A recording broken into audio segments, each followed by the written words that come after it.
Ciao, everybody. Don't worry about nothing. We got you. The numbers don't lie. The Preakness by the Thorograph Numbers and Patterns on Past the Wire TV. As promised, you ask, we deliver, and what you see is what you get. It's not free. You have to pay attention. Motion. Big horse, but light on his feet. And he's always showed up and been consistent and been right there with some of the top horses in training.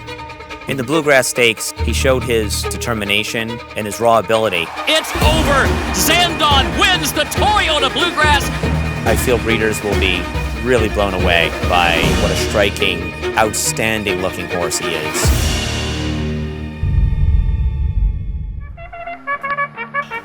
Thank you for visiting Past the Wire TV, the YouTube channel of PastTheWire.com.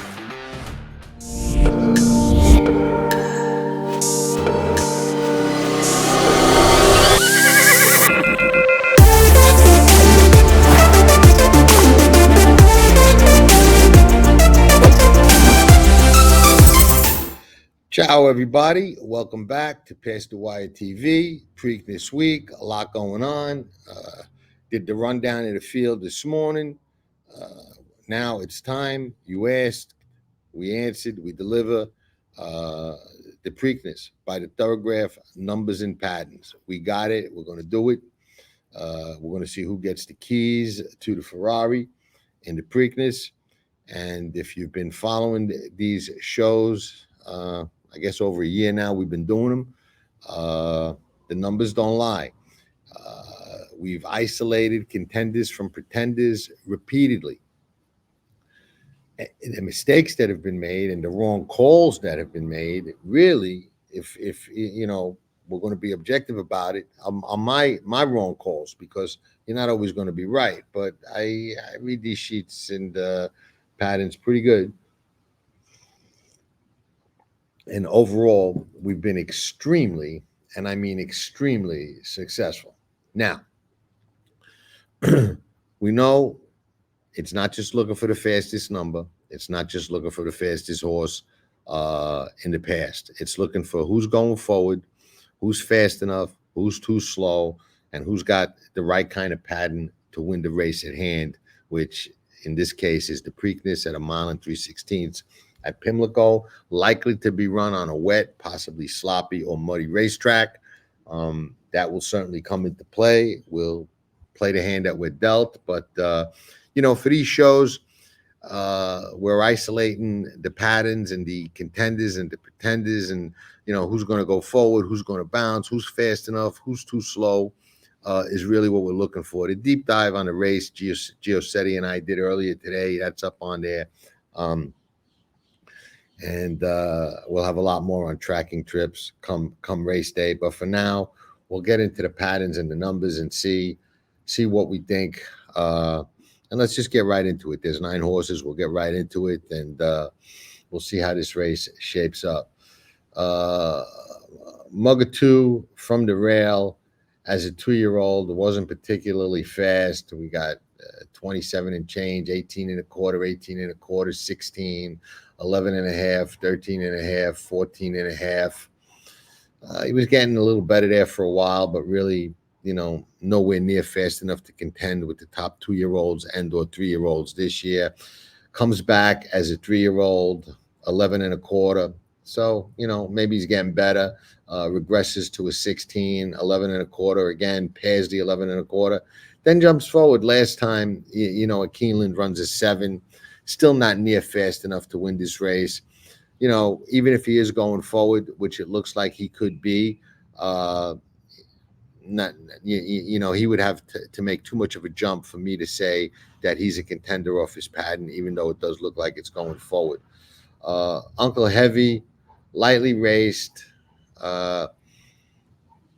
you know, fast enough? I don't think so. You know, he runs a 5 at Parks, regresses to a 13 and a half, runs another 5, comes back at Aqueduct as a 3-year-old, 4 and a half, and he regresses to an 8 and a half. Now he goes to the Preakness. You know, if he goes forward off those 4 and a halves, he can possibly get into contention. He's lightly raced. He's got IRAD, but and that should move him up off the jockey change alone. That kind of jumps out at you. But you know, he ran that good 4.5, then he regressed to the 8.5 at Aqueduct.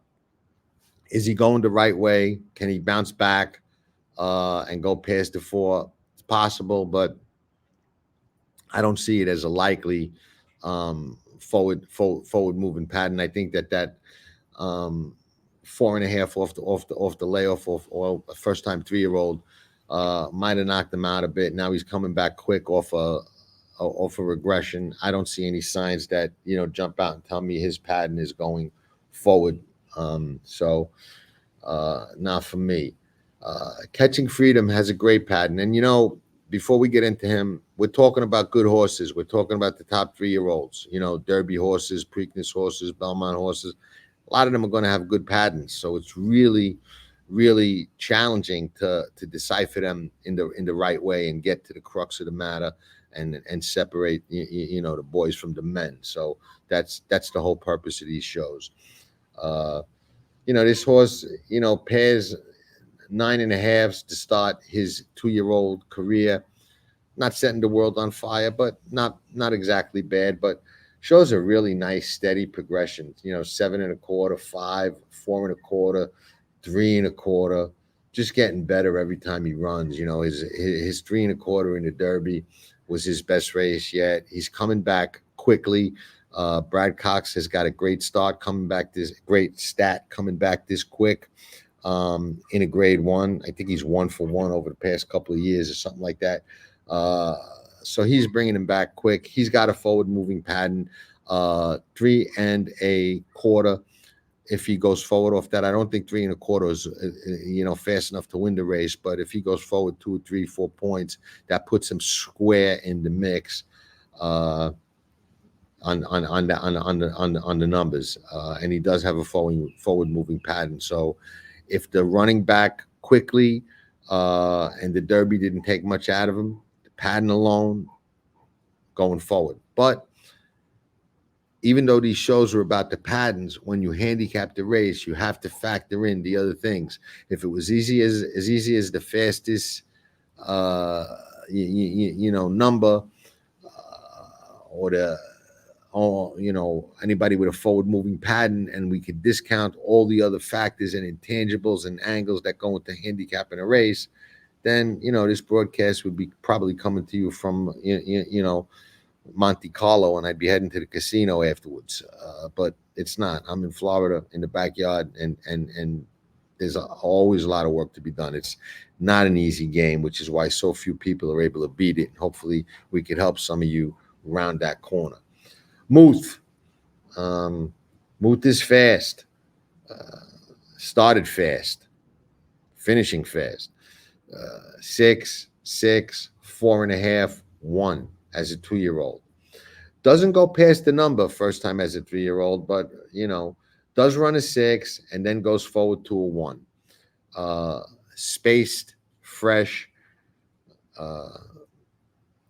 I say his pattern's moving forward. I think he could get into the negative numbers. If the sloppy track or muddy track doesn't slow him down, and it may, you know, he's bred to relish it. But if it doesn't, and he goes forward off the 1, 0, 0 negative, 1 negative, going to be awfully tough for anybody in this race to handle.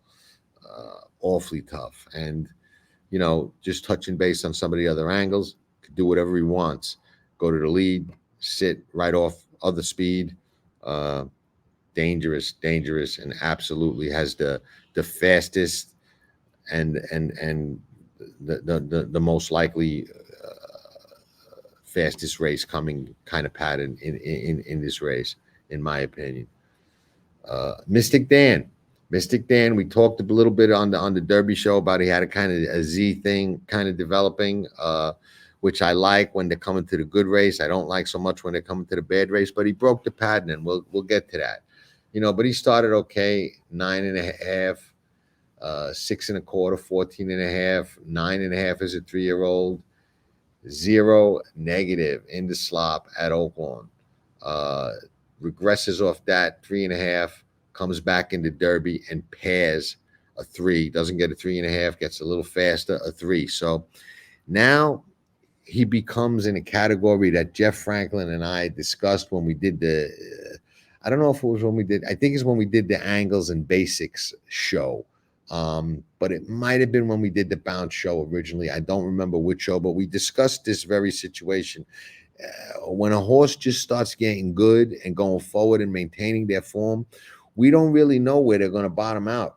This horse has faster numbers than he paired, and now he's broken that Z pattern. So, you know, he's one that if running back quickly off that hard Derby, and that was a hard race. I don't care what the number says. You watch that race. He run a hard race. He run his eyeballs out.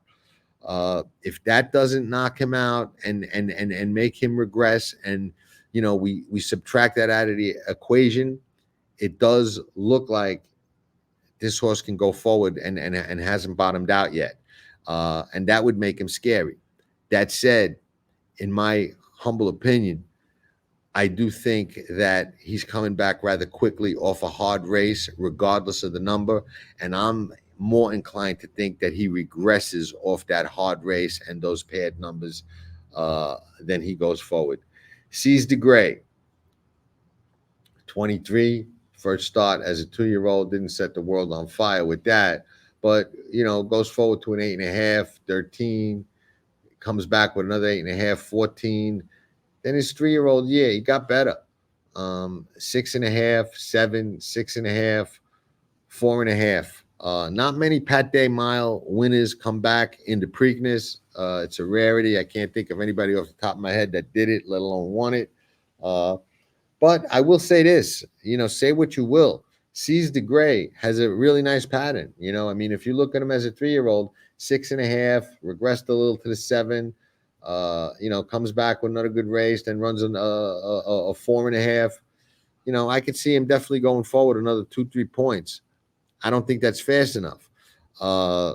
But he does have a forward moving pattern. But it's not just the pattern. It's got to be a pattern that's fast enough to win the race. And I personally don't think he can go forward fast enough to beat the faster horses in here. Just Steel. Just Steel is got an interesting pattern. I'm not in love with it, but we'll talk about it. You know, 26.5, 9.5, 7 and 3/4, 14.25, 15, 9.5, 2 3/4 at Churchill Downs to close out the 2-year-old year. Heads over to Oakland, repeats that, shows some quality, 2.5, bounces to a 7, then runs a 1, bounces to an 18.25. That was the Derby. He's got some fast races in him. He's got races in him fast enough to win this race. You know, that 1, 2, you know, he's got 2 2s. He's got a 1. You know, he goes forward off of those. You know, he can be a surprise and make noise. He's fast enough to win. And we know Lucas pops up. You know, this horse should actually be the other Lucas. Which we haven't seen that in a long time. I remember years ago you would see it. You don't really see that very much nowadays. But this horse would be the other Lucas. And, you know, good, bad, coming to the good. You know, you know, you almost have to say he's got to run a better race than he ran in the Derby number-wise off that 18. I mean, you know, is he going to go back to one of his best numbers? If he does, he can make noise. Fast enough to win? I don't know. But, you know, if he goes past those numbers or equals those best numbers, yeah. But off the 18, will he get that far, you know, and bounce back? That's a little iffy. So play at your own risk. Use caution with him. But don't discount them. Tuskin Gold. Chad Brown horse running off 3 starts in the Preakness. You know he's going to have a good pattern because if he didn't, he wouldn't be here. Chad brings him to the race. We saw what he did. And, you know, I'm lucky. I loved Chad's 2 Preakness winners. Loved Cloud Computing. Loved Early Voting. Personally, I believe this horse is better than both of those horses and will show that at some point this year. Whether that's on Saturday or not, and whether he's got enough gas in the tank to beat Muth remains to be seen. But pattern-wise, he runs a 10 first time out, not setting the world on fire, but didn't embarrass himself. Goes to Gulfstream Park, 5 1/4, comes back at the fairgrounds, runs a 4.5. So 5 1/4, 4.5. He's got that steady, slow, light progression that I love to see. I think he certainly goes forward. He's got a forward moving pattern. I think he's going to run a 2, a 1, maybe a 0. And if he does that, absolute contender, forward moving pattern. Must seriously consider, if not for the win, then to, be the one that's chasing Muth home, in my opinion. And there's nothing to say that he can't go forward enough to contend and give him all he can handle. The other Baffert, Imagination. Here's a perfect example of when you like a horse on paper and off his replays, but the numbers tell you he might be a little bit too slow.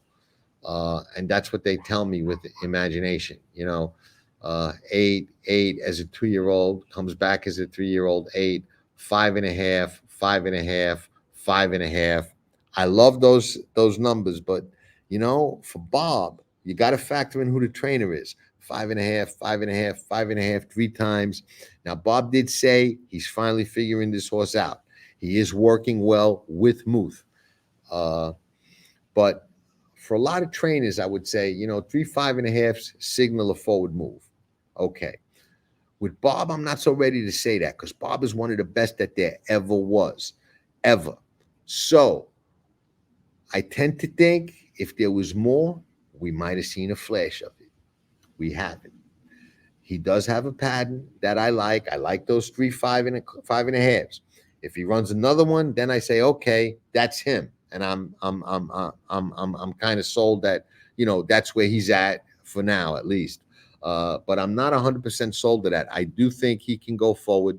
I do think he can run that same number. But even if he goes forward, I don't see him going past a 3, a 2, maybe a 1 and change. And if Muth goes forward off the 1, they're running to chase him home. So that's that's how I see the Thorograph Numbers and Patterns in this race.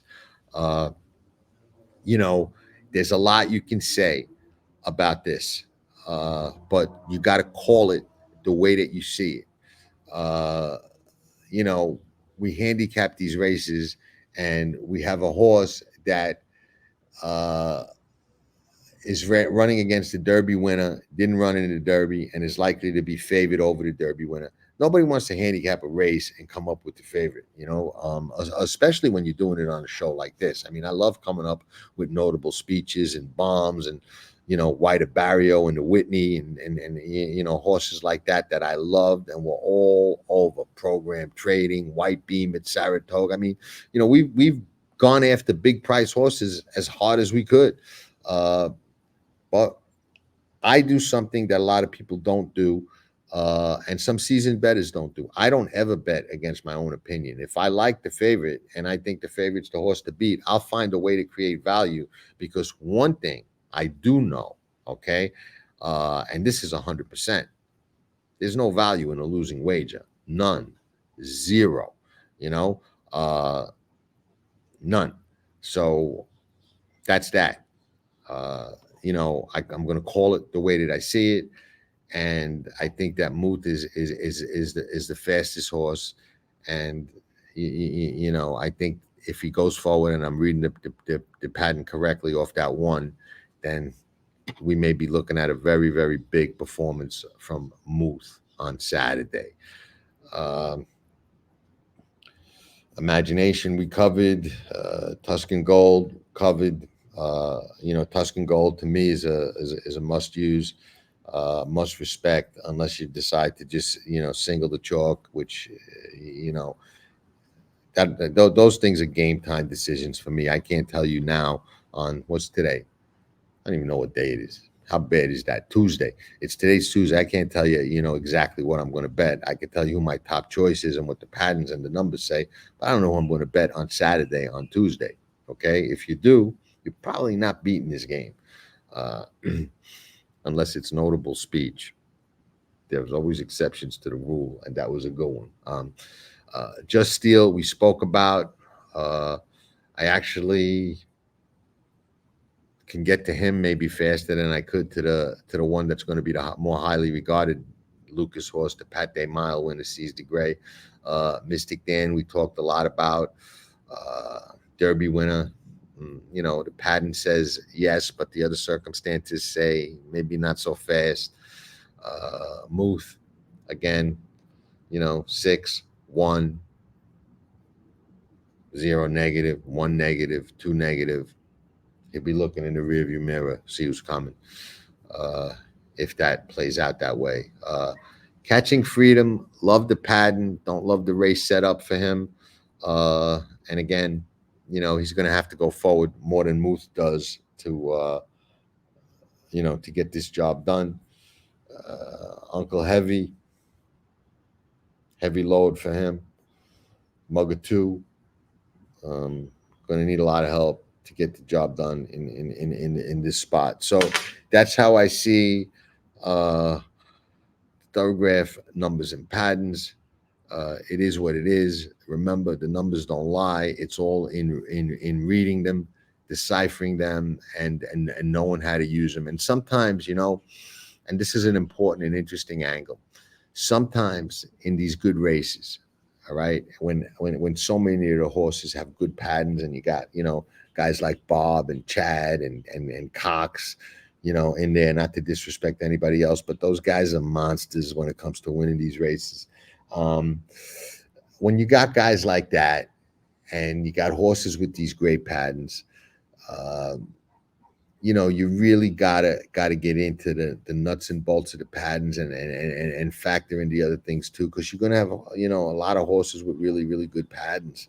But remember, what you see is what you get. The numbers don't lie. They're accurate. They're good. If they're wrong, it's usually the human error.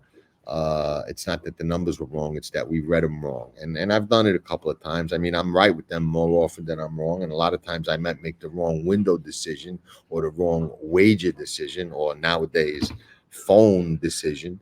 But usually the patterns, I don't think there's any that really, since we've been doing this, that we said, you know what, this horse got no shot and jumped up and won. Even Forever Young in the Derby, which we talked about on the Takeaway show, had a great pattern. I just didn't like him, but he had a great pattern, and we talked about that. I will say this, the 3 that Mystic Dan got in the Kentucky Derby, I'm relatively certain I would bet dollars to donuts that Forever Young and Sierra Leone get much better numbers on the Thorograph and than he does. That's a no-brainer in my opinion. Maybe 3-4 points faster. That I don't know, but that would not surprise me at all. And there you have it. We got a lot more stuff coming up for the Preakness. We'll have people on the scene. Track and trips will have a lot of information. We got Geo's deep dive along with me riding with him, talking about all the contenders and more of the handicapping angles that are up on the channel. So there you have it. The next race we'll do, I don't know if we're going to do the Belmont by the Thorograph Numbers and Patterns. We may wait for the Travers. I'm not sure. If you all insist on the Belmont, I'll find a way to do it, but you're going to have to make a lot of noise in order for me to do it, because that's an extremely, extremely, extremely busy week for us. So keep that in mind. If you're going to want us to do it, make sure you make a lot of noise, and we'll figure out a way to get it done. So everybody, thank you all for tuning in. Short show. Hope didn't take up too much of your time. Enjoy the races this weekend. Be prepared for wet weather. And I don't know. Looks like we're gonna have a tough horse to beat. Bob came back off, being away from the big dance for 2 years and win with National Treasure. Now they wouldn't let Muth run. Muth manhandled Mystic Dan. If he manhandles him again, it's kind of like, I wish we would have got to see him run in the Derby, but we didn't. We're here now to Preakness, and there's a long year ahead of us. So we'll see what happens as these horses go forward. And it wouldn't surprise me if Tuskin Gold is the best horse in this race, even if he doesn't win on Saturday, because I think that horse is extremely, extremely talented. European horses, a lot of people asking me about Notable Speech. I said the name. I'm going to say it again, throw a little hint out. There'll be more coming. Watch Past the Wire TV. Knowledge isn't free. You have to pay attention. Los Angeles. That's all I got to say for now. Ciao, everybody. Talk to you all soon. See you all soon.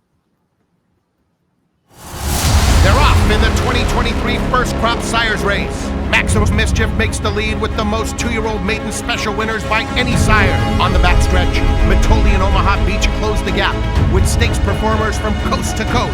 Vino Rosso finds his best and leads on the turn with 4 Grade 1 colts on dirt. But it's Matoli with his 3rd TDN Rising Star, your champion freshman, leading an impressive Spendthrift Superfecta. With new DRF All Access past performances. With one best-in-class product, you now get all 3 past performance formats. Go to drf.com and use coupon code 1FREEPP for a free single card today. Mini, a top 10 first crop sire in 2023, standing at McMahon of Saratoga. 14 first crop winners, including My Shady Lady, winner of the $500,000 New York Stallion Series 5th Avenue Stakes, Grade 2 winner Winstock, and Stakes winner Solo Shot.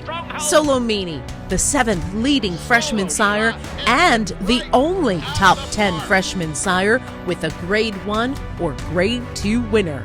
He sired a $700,000 2-year-old at the OBS April sale. His juveniles sold for nearly 6 figures on average, more than 12 times the stud fee. Solomini, a controversial DQ from being a Grade 1 winner by 2-time Horse of the Year Curlin, standing at McMahon of Saratoga Thoroughbreds.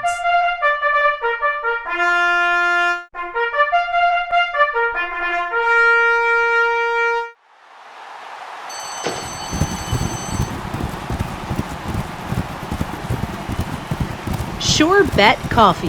Put the giddy up in your cup.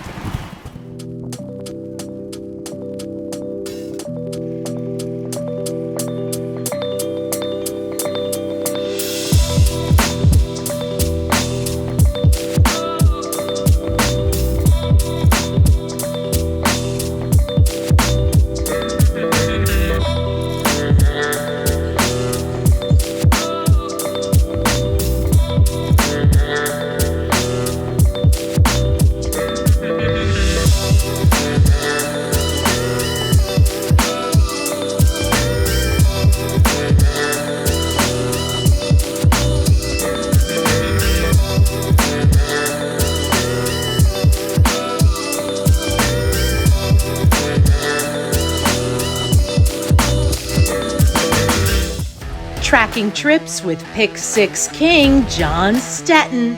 It's one of the best tools in horse racing for any level of player.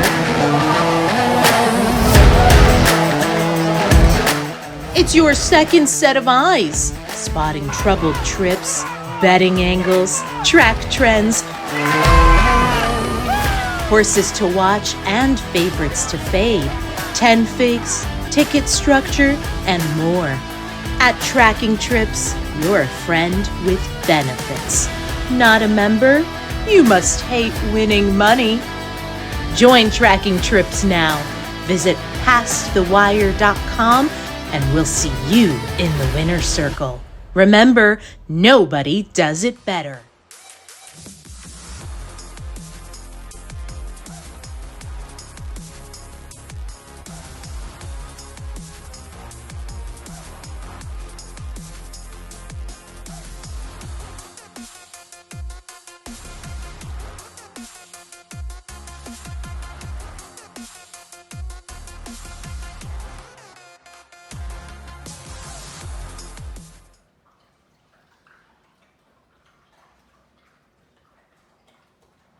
does it better.